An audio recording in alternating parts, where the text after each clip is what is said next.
So anyway, Mary Lou, it's your show. You want to introduce our guest? Good morning. Thank you all for coming today. Now we get to the heart of our meeting, and that's our educational piece.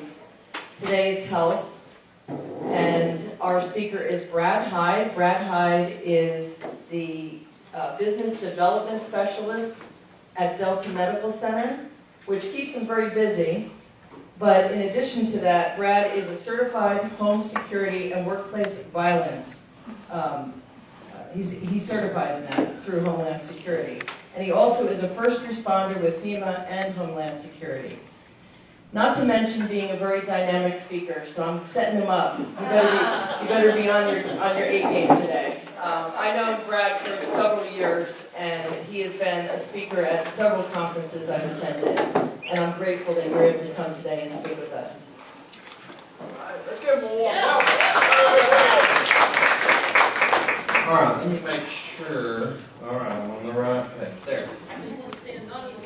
Not in line. All right, I'm a mover. I move around. So, one thing I wanted to say, thank you, Mary Lou, for that introduction to my most boring presentation I give. So, it's really about securing yourself. So, we're going to talk about ways to secure your workplace and secure yourself. So there's going to be, can everybody see that? Okay. So what we're going to talk about is workplace violence. And in this day and age, we see all kinds of things that happen at workplace. In fact, you know, the majority of our time that we spend awake is spent at our place of work or our place of education. So what it comes down to is, you know, these statistics that go along. And so I'm going to talk to you about tips. I don't usually give handouts. There's my email is in the flyer. I don't like giving handouts. One, I like to be the center of attention when I'm talking, so I don't like anybody reading ahead. Two, my ego can't take when I walk out of the room and the trash can beside the door is full of my handouts. So my ego can't take that. I tried to set my ego aside one day, but I don't do that kind of heavy lifting. So, you know, I want y'all, if you have any questions, please don't hesitate to message me, and I'll provide this presentation to you, and I'll try my best to answer any questions that you have. But here's some statistics about, you know, with workplace violence. These are things that have happened in the last few years. We see it on the news all the time about, you know, like for instance, Connecticut, 4 state lottery executives were killed by a lottery accountant. In Hawaii, a Xerox technician killed several workers. What this really talks about is that there's not a very big dynamic or demographic of what a person who looks like they're going to be a workplace violent person. The only statistic that is kind of true is that men are more likely to be a perpetrator than women. So that's the only demographic. It's really not necessarily racial. It's really not necessarily socioeconomic. It's none of those things. It's really just comes down to most workplace violence is situational, meaning that it has to do with something personally happening at that facility or that particular person. And you know what that comes down to? One of the things that we hear a lot about is school shootings and terrorism. Those are workplace violence situations. They're not necessarily characterized that way, but you know, usually everybody that's involved are working there. And it comes down to many different aspects of it. It comes down to assaults, domestic violence, stalking, threats, harassment. Sexual harassment is a workplace violence situation.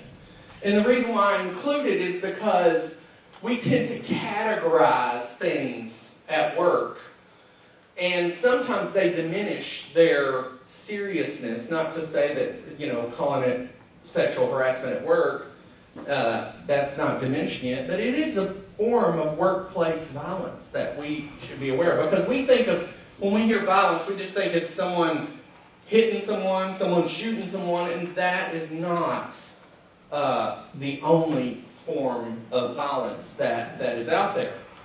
And so here's some statistics. They're older because really we don't have a whole lot of entities that collect this totality. But, there's a lot of homicides, sexual harassment, sexual assault, aggravated assault, simple assault.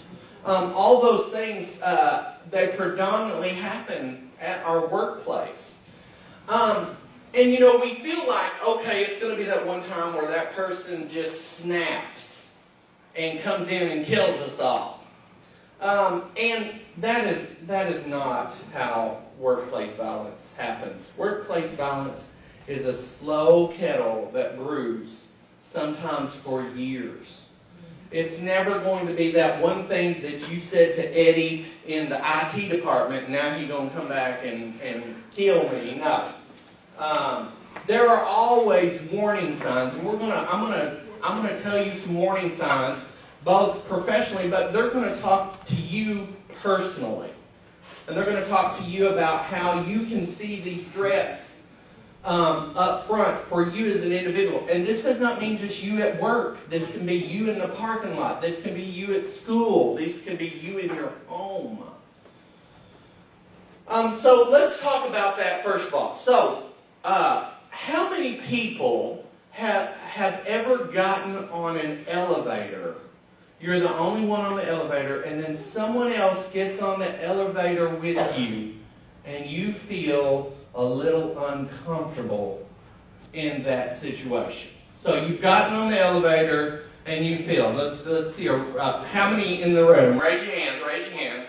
So if you look, it's predominantly females. And how many of you, when you feel that uncomfortableness, that you stay on the elevator and you ride it up or down or wherever with the person you're feeling uncomfortable with? Because we as human beings, we don't like to offend people. Oh, I don't want to, this guy just stepped on, and it'll be embarrassing if I just step off and watch the doors close as he's looking at me, or, but guess what? You as a human being have a response. I've worked in mental health care for over 20 years, and we have built-in mechanisms to protect us. One of them is called fight or flight. And we don't always know, it's part of your primitive brain, and sometimes your primitive brain sees things that are warning you. Now we, as modern people with egos and with all this, we often ignore our primitive brain. And we disregard what it's telling us. Because what's your primitive brain in that situation where you see somebody who makes you feel uncomfortable? It has seen something, a warning sign that says, beware. And oftentimes, for instance, women who have been assaulted in parking garages or in elevators, the first thing when they're interviewed after that was, I felt uncomfortable with this person when I first saw them. So here's what you've got to answer for yourself. You've got to answer for yourself, is it important to maintain dignity or safety? And I'm here to tell you that your safety, if you don't know the answer to that question, your safety is more important than your dignity. Now, I'm a single father of 2 children. So I'm raising a 17-year-old right now and a 13-year-old. If that's not a situation that tells me safety is more important than dignity, I don't know what that is. Because things always happen where I'm like, oh, Lord, no. You know, my son, I didn't really know how annoying I was until I created a miniature version of me and then started arguing with it every day. I look at him sometimes and talk to him and I think, how do I have friends? I don't even. My daughter, the other day, she said to me, she says, which of us do you love the most? And I said, I love you equally. And she goes, really? And I said, I don't really like neither one of you, but I do love you.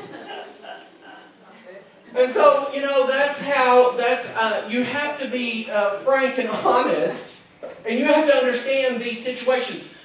You often, if you think back, if you really analyze situations where you were in danger, there were warning signs before.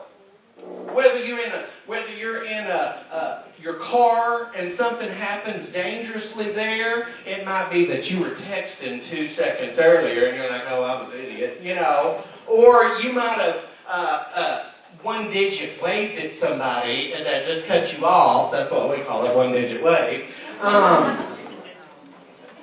So, you know, we talk about all men are created equal in America, and they are. All people are created equal. We're all equal. But violent situations are not equal. Threats are not equal. And I don't want to give you an excuse to overreact with threats and situations. I don't want you to do that, because that overreaction can make situations worse. So let's talk about some things you can do at your workplace that can help. One of the most important things to do is to listen and gather information. Document what's happening. Understand what's going on. Make sure you train yourself and your staff on who is working for you and who you're working with, and how you can be a better one. So, you know, when you're gathering information, let's say you have a particular person that you're concerned about. Well, if you feel like someone is a threat, you need to start gathering information. Gather their age, marital status, previously held, all these things. Understand that blue-collar workers and white-collar workers, there's not a predominance of any workplace violence more in blue-collar situations than there are in white-collar situations. Thought that was me for a minute there. So, where's that coming from? Understand that there are conflicts at your work. I work at a mental hospital. So when I come there, I understand that this is a different environment than other places. Not necessarily my house, because that's a little bit of a mental hospital too. But so let's say we have an individual. Let's say we have a person that is potentially a threat. We've recognized this person's a threat.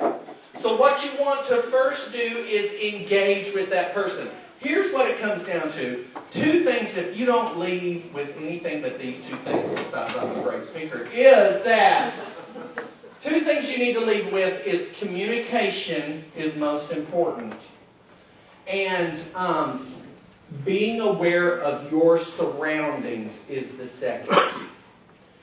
So how many people, when you pull into your driveway or your carport, do you look around? How many people, when you park in a parking lot, look around? It's about our perceptions, right? It's about perception. So let me tell you quickly about our perception. Now, I told you I was a single father of 2 kids. So my daughter was about 5 years old, and my mother at the time said, your daughter needs some new underwear. Because men, we just wear our underwear until the atoms disintegrate, and we're just like, oh, I don't know where my underwear is, I gotta go buy some new ones. So I needed to get my daughter some new underwear. So one Saturday, we went out running around in the day, and finally I had to go to Walmart. Now, I didn't want to take these 2 kids to Walmart with me. I was debating on taking them home with me. So my parents lived near Walmart, so it was late one night. It was about 10 o'clock, 10:30. I went by my parents' house and said, can my kids stay right here? Your grandkids stay right here while I go to Walmart. Because I was only going to get 4 things at Walmart, okay? But when I got to Walmart and I picked up my 4 things and took them to the little checkout. Of course, it's late at night, so it's just this one checkout girl. There's 34 lines. There ain't nobody in these lines. It's just me and her at the end of this checkout. I put my 4 things up on the checkout, and she started to look nervous. And I'm like, what are you, oh, Lord. Because when you work in mental health, people kind of think, the mentally challenged people gravitate to you. I don't know if it's a sign, but I thought, oh, Lord, she's about to tell me something about her family. But she looked real nervous, and she was looking down, and she checked out until I looked at the totality of my 4 things on the checkout, and I discovered her discomfort. So the first one was, of course, little girl panties. They were Dora the Explorer panties. Now, I had to get my daughter some underwear, so that's fine. Now, we've been out, it's a summer day, we've been out running around, and so we kind of, our allergies, so I had some children's Benadryl. That didn't look good with the little girl panties. Now, on top of that, my son was starting to play in sports, and so I had a coupon, so I bought a baseball bat. So now I have a baseball bat, little girl panties, and some children's Benadryl. The last item that I put up there really was probably censure because it was duct tape. So I had duct tape, little girl panties, some children's Benadryl, and a baseball bat. First of all, I paid with cash because I didn't want her name. And I was going to my car thinking they're zooming in on me right now. I'm just glad there wasn't a sale on ski masks, because I would be in jail right now. Or if I was driving a van, I would be out. But you see these things, they're constant, there's perceptions. We have perceptions because there's 2 different perceptions you can see from this. One, it's a person who is concerned about whoever may be riding with me later, or it could be a perception of a good father. I'm getting my daughter some new drawers. I'm getting some medication because my son wanted a baseball bat. I don't remember why I needed it. Okay, but that's always good. So it's about your perception. So one thing you want to do is document. Write this stuff down. I'm not talking remember it. I'm not talking I remember when we talked to Joe. No, you write this down because this is evidence. You get this. How does an employee react to allegations? When you confront someone, when you recognize someone is potentially a violent person, first of all, what we tend to do is we ignore it until it's too late. I don't want you to ignore it. You can be respectful and inquisitive both in the same way. If you ignore it, then you just perpetuate, you just set up situations that could be potentially violent. Because what I want to talk to you today about is about how to prevent it before it happens. We do this very well at our hospital. We do it because it saves people's lives. So we know when someone potentially can be violent to someone else. We recognize that way before it starts to happen. We see those warning signs. So I talked about it, about what is the sex of the person, because a majority of workplace violence are men. It just happens to be men. I don't know why. We're just more aggressive. Although I don't know if that's true, because like I said, I have that son and that daughter.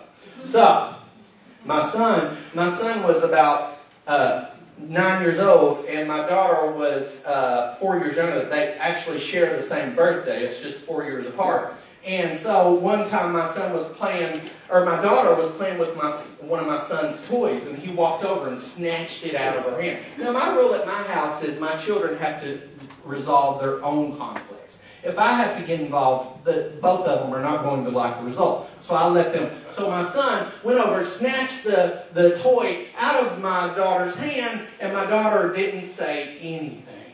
She didn't do anything. And I was just sitting over to the side, and I go, uh-oh. And he goes, what? And I said, my limited experience about women is that if you do something to them and they don't immediately react, something's going to happen later, So let me just confirm to you, if I have to drive you to the hospital, I will. So, 3 hours later, it had been a very torrential rain that day, and we walked out, the rain had stopped, we walked out on the front porch, and I have a front porch about this high, and my son's looking at some little woolly bugs that are going, and his sister's right behind him, and he's leaning over, she takes one finger and just pushes him off he falls, and he's laying like on the ground. He goes, what happened? She goes, you fell. He kind of turns to me, there's some gravel and planted in his face. He goes, what happened? I go, she says you fell. He goes, is she going to get in trouble? And I said, no, I kind of warned you about this. I'm picking my battles, you know. But if you have a person that comes in and you learn that they have a history of motor vehicle infractions, if they have a history of child abuse or spousal abuse, if they have a bad temper, if they have any kind of prior, you're only going to get this if you inquire, if you seek this information. You've got to identify the victim, who this happened to. What is this specific person's name? Does the employee have access to weapons? That is fair to ask them. You know, do you have a weapon in your car? Do you have a weapon on you? You never know nowadays. These are questions that you ask when you've identified a person that potentially is about. Do they have a history of substance abuse?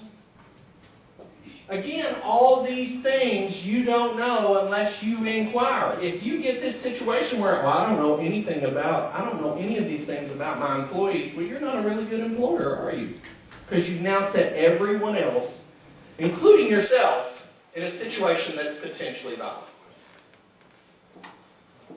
Studies show that of all the many variables that are being studied in models for the prediction of violence, substance abuse is the most prevalent. And when I say substance abuse, we now have to include prescription medication as a part. I'm not saying that people who have prescription medication are substance abusers. Absolutely not. I'm saying that we have to now, people think that only the heroin addict with tracks in their arm are going to shoot me at work. That's not true. It could be someone who's been continuously abusing opiates for a long time. That was legally prescribed to them. Does an employee have a psychiatric illness? You have to establish, if your company doesn't have an EAP, an employee assistance program, then you need to seek a remedy to that very problem, because everywhere needs an employee assistance program. It shows that they're more productive. It shows that people are more stable. If you offer health insurance, you should also offer mental health as well. And that reduces the situation. Does the employee have a social network that they can look to for assistance? It could be that employee assistance program that I talked about. Violence rarely occurs without a recent loss. If you have someone grieving, if you have someone who's just lost their job, if you've had someone who's just divorced, if you've had someone who has just went through a bankruptcy, all of these are potential warning signs. I'm not saying that they're just solely warning signs. Don't be watching and following the guy that just had a bankruptcy. Lord, he's about to shoot us all. No, that's not what I'm saying. I'm not saying that won't happen. I'm just saying that's not a sole factor. We talked about that EAP, Employee Assistance Program. Have that.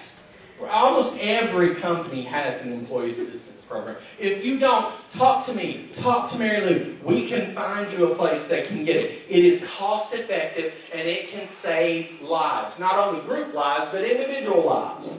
Are there subjective factors? Some people may invoke fear. You know those people. Don't point them out in this room. Because every time I do this, they're like, there he is. He's right there. Yeah. But there's some people who just make you nervous. Who you're just uncomfortable around. I'm not saying that that person is a perpetrator, but something in your mind is telling you to beware. All I'm telling you is to listen to that inner voice, as long as it's not audible, like you don't literally hear it. We'll talk about that later. But if you are just, the mental health people will get that. But If you hear, we always hear that whenever you're trying to make a decision, who are you talking to when you're going, should I do this? That's your inner voice. That's your primary brain. I think I went the wrong way. So, often we've got that situation where at Houston we have a problem. We have employees that we need to worry about because we see these warning signs. We see all those. And then let's say we have a situation where an employee has made a threat. What is a threat? We think the threat is someone's just called and said they're going to kill everybody. That obviously is a threat. That's not just a threat. An employee says, we hear those threats. You know what? I'm going to be the last person that works here. That's a threat. You're going to regret me leaving. That's a threat. Be it when we're not intuitive interventionists, we've got to confront people. We've got to speak to that person. Communication is the most important part. We've got to confront them. But when you confront someone, you have to listen. Don't wait. How many of us do this? How many of us wait for someone to stop talking so we can say our next thing? I do that all the time. I can never remember anybody's name because I'm thinking, what am I going to say to this person? And then I miss their name. And it's hard, but we've got to be active listeners in this situation. We've got to find outside referrals, whether they're the police department, whether they're psychiatrists, whether they're emergency rooms, whether they're private practice clinicians. We've got to access them.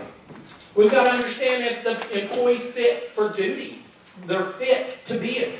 Does this person need to be here? Do we need to get them to sign a release that they aren't effective? We've got to communicate with these individuals. We've got to make a determination. Because what it comes down to is that although you have a person that's making a threat to you, or what it comes down to is you have an employee that's in crisis. There's a reason why we've got to this situation.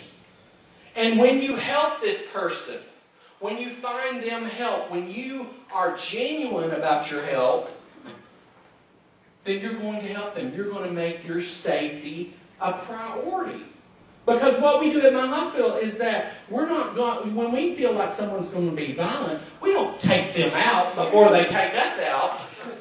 We understand, I wanted to, but, they're having mental health issues. And there have been times where I've been battered, assaulted. But I understand at work, not Delta, but at work. And I'm going to say that in front so they don't hear me. But what it comes down to is that it's not. Oh Lord. So it's not that person's fault. It isn't. And really, when it comes down to someone who's having a workplace violence, it's not necessarily their fault either. I mean, they're responsible. There's a difference between is it your fault and are you responsible? You as an employer are responsible because this is your employee and you're a human being. I hope this still remains. But we can see those situations. We can recognize. Oh, it's still there. Okay. So it's still, you can recognize these situations and we're communicative about it. So you're going to leave here with this. You're going to leave here with one. Be aware of your surroundings. Understand where you are, what you're doing, how I am. When you're aware of your surroundings, aware of what you are doing, if you hear your brain saying, this is a dangerous situation, this is a dangerous situation. It might not be imminently danger. It might not be you're about to die. But it's something your brain has said, please, especially ladies, please listen to that part of your brain. The other is communication. That's all it is about this is communication. When you have someone that you think is a threat, talk to them. Talk to them with respect. Treat them like you would want to be treated. Inquire into that. Why are you angry? What's going on? When you're letting someone go, if you have an employee that you're letting go, be direct, Be clear and concise, and be respectful. That's what it comes down to. If you're those things, you will reduce your potential for workplace violence by 64% if you follow those 3 things. Understand that workplace violence doesn't just happen.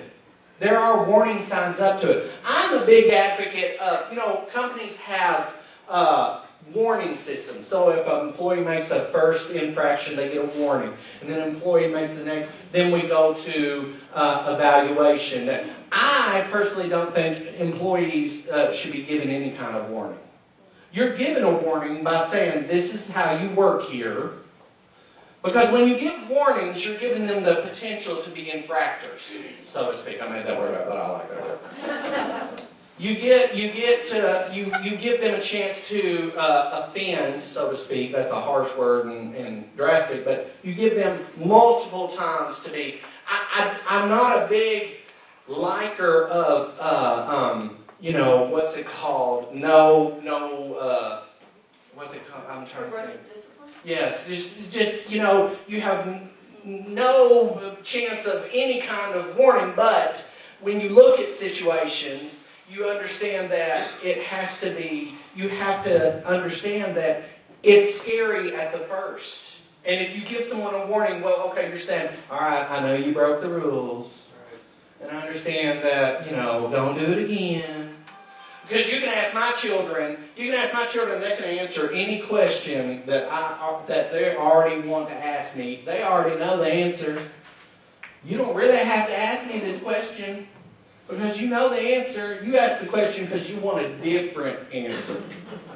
That's it.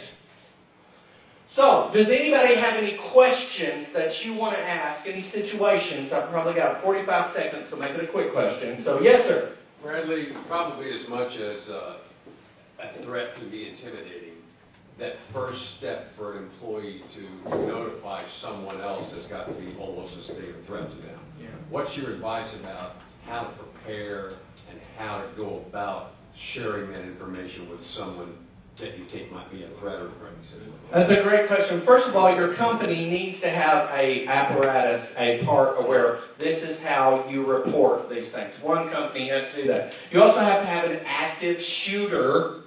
That's scarier than it is, but an active shooter policy. How you will react when a situation comes to that. The next is you have to encourage your employees to be communicative.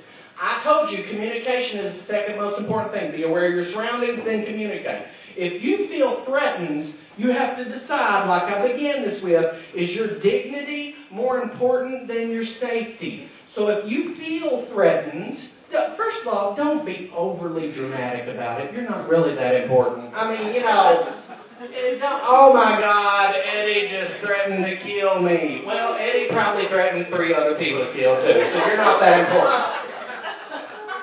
Don't be so dramatic. It's not. Anytime workplace violence, it's really not about the individual in which it's perpetrated on. It's about the perpetrator.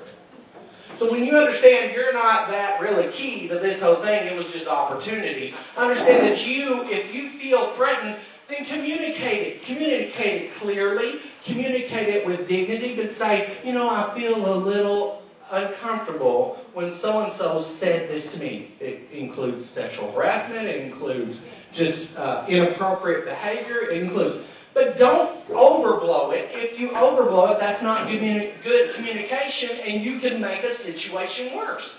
Be a grown adult when you communicate at work. Be a grown adult. Adults interact differently than children interact. There's so many people that we work with that are just really tall 14-year-olds. That's all they are. 14-year-olds, but they have a mortgage and they're really tall. Now, understand that you've got to be communicative. Have that, access your employee handbook. How do I report this? And then be respectful when you report it. Understand that there's different situations. Remember that perception. That perception I talked about is important. Understand that, it might be just a good father instead of a serial killer pedophile. So understand that. Thank you very